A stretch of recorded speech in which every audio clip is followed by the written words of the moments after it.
I'm a former bank consultant who has spent over 10,000 hours using PowerPoint, but here are the 5 times that PowerPoint nearly cost me my job. I want to share these near disasters with you so you don't make the same near mistakes when using PowerPoint. Number 5 is what I call the last minute edit fiasco. During one of the early bank projects that I had, I was part of a team that was putting together a conference for a lot of the executives from all around the world of this biotech company to come together and start talking about strategy for the next 10 years. All of a sudden, the partner on the project was then asked to give a last-minute presentation because one of the executives wanted his opinion on a certain matter that they had discussed. Even though we had run the analysis, in fact, we ran the analysis for 16 hours the previous day, the problem was that we hadn't created any PowerPoint slides, and the partner didn't feel comfortable without a PowerPoint slide. So I was tasked with creating these slides. Unfortunately, he was asked to present an hour before the actual time slot. So I had less than an hour to these slides, and this presentation was going to be a 45-minute presentation. So what I ended up doing was I had to put the results of the analysis into the PowerPoint slides as he's presenting. Luckily, we're working on the cloud, so that meant that he can just hook up the PowerPoint slides and have the slides ready. So as he's presenting, I'm over here creating the next slide. I had to be at least one slide ahead of him at all times. I'll go ahead and tell you, that was probably one of the most stressful moments of my bank career because I was checking the numbers, making sure the chart was right, making sure that the slides were formatted correctly. All of this knowing that I had less than a minute or two of buffer before they moved on to the next slide.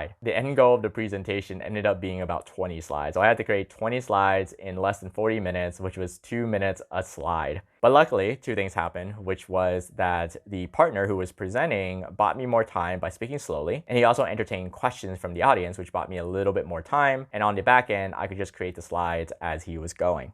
Well, it was one of the most stressful moments of my career, and it could have cost me my job had I done it incorrectly.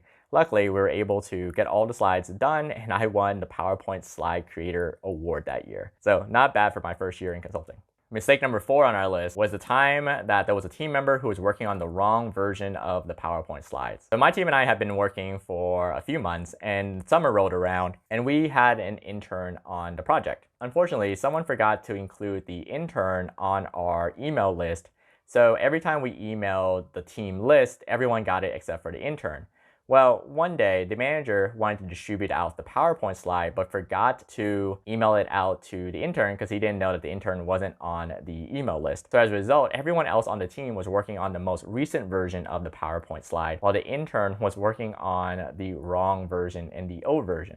So when the night time came for all of us to leave, I was put in charge of putting the slides all together, and I realized that, wait, the intern didn't submit his slides yet. What's going on? And when I messaged him, he said the slides were there, and I realized he's working on the wrong version. But instead of having him input the slides manually one by one, I went ahead and made the changes and figured out what changes he made to each of the slides. It was Thursday evening, and we had a presentation that Friday morning. So I decided to stay back and migrate all the changes manually.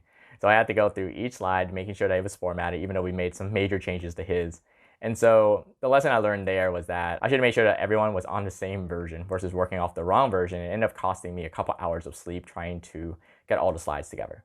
Number 3 on our list is almost the opposite of number 4, which is that everyone's working on the same version, but we have so many graphics, so many videos. I didn't even know that PowerPoint had a size limit until this particular case where we were trying to migrate in a lot of analyses, a couple of videos, a couple of interviews, and when everyone was working on the same slide, it kept failing. In fact, it kept crashing to the point where no one wanted to work on the slide on the cloud.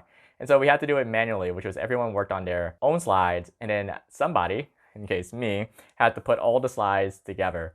So it kept crashing every time I tried to put the slides together. And when we tried to migrate the slides, same thing as when it was on the cloud, it kept crashing. In fact, it wouldn't even save.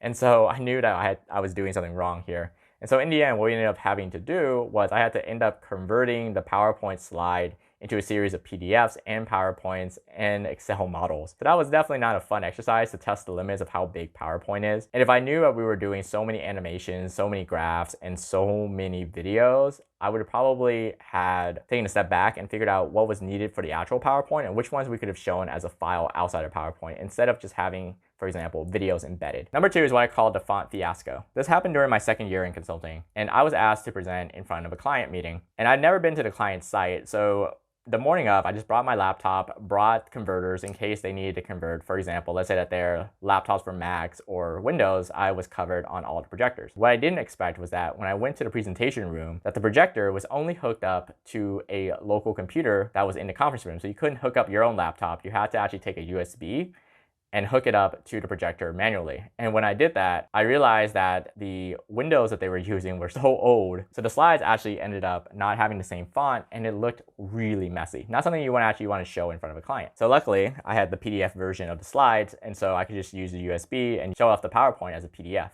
So the lesson here is that whenever you're sharing slides, especially across computers or you're thinking about emailing it, send it as a PDF instead. All right, so you're probably wondering, what's at the top of this list? What is mistake number one? Well, mistake number one is the time that I almost sent a draft version to a client instead of the final version. When you're working on PowerPoint, you often have different versions. You'll call it a V1, V2, V9, V18, whatever it is. And oftentimes, a client will want to see the PowerPoint slides ahead of the meeting to make sure that they had a chance to read it. And a lot of times, the drafts that you don't send will have comments. Sometimes the comments are to be kept internally. For example, one time, and as I was putting the slides together for comments from the team, one of the team members noticed that the executive who we were presenting to wasn't very good at numbers. So a member of the team commented on one of the slides, "Dumb down this slide, it has too many numbers, client isn't good with numbers, will overwhelm him." So at midnight, when the slides were done, I was tasked with sending the slides to the executive and his team. And we had multiple versions that needed to be cleaned up without the comments and turned into a PDF so that, as you learned from the last lesson, the PDF is super important to make sure that the fonts are all there. Well, on this particular night, I was just the one in charge of sending it, but someone else would prepare the PDF. So when the PDF came along, I assumed, well, it's probably cleaned up already, and I went ahead and just sent the PDF to the client. And then I opened up the PDF, and I realized that the person forgot to clear the comments. So when you opened up the file, you could see the comment, "Hey, dumb down this slide, executive is not good at numbers." And I started to sweat thinking, oh wow, there goes my consulting career. But luckily, I remembered that I have a 5-minute delay on my email, and I was able to retract the email and send the correct PDF instead. So the lesson here is that unless an email is urgent, I highly recommend, I still do this today, is to set a delay on your email send out. That way, it stays in your inbox for a few minutes. In that case, I had a 5-minute delay, which meant if I hit send, the actual email itself wouldn't be sent for another 5 minutes. So if I realized I forgot to attach something or I attached the wrong file, I can go back.